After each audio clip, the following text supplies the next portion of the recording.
one should notice and fondle the details. There's nothing wrong about the moonshine of generalization when it comes after the sunny trifles of the book have been lovingly collected.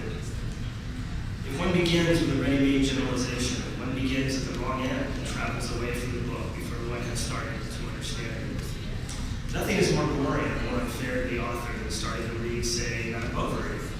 with the preconceived notion that it is a denunciation of the bourgeoisie. We should always remember that the work of art is invariably the creation of a new world, so that the first thing we should do is to study that new world as closely as possible,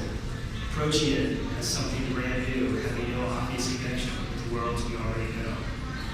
When this new world has been closely studied, then and only then, let us examine its links with other worlds, other branches of knowledge. And that is from an essay by Vladimir Nabokov called Good Readers and Good Writers. I think it mirrors very well what goes on here at EcoFest and in the Bridging Cultures program, because when he talks about this whole idea of understanding the world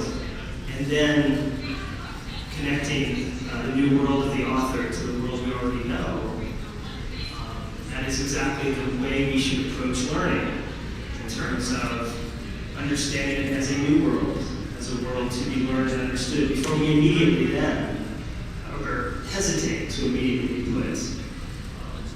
our own world onto that world. We want to understand that other world of the author, of the environment, to carry the metaphor forward, of different countries, of different people's experiences, before we automatically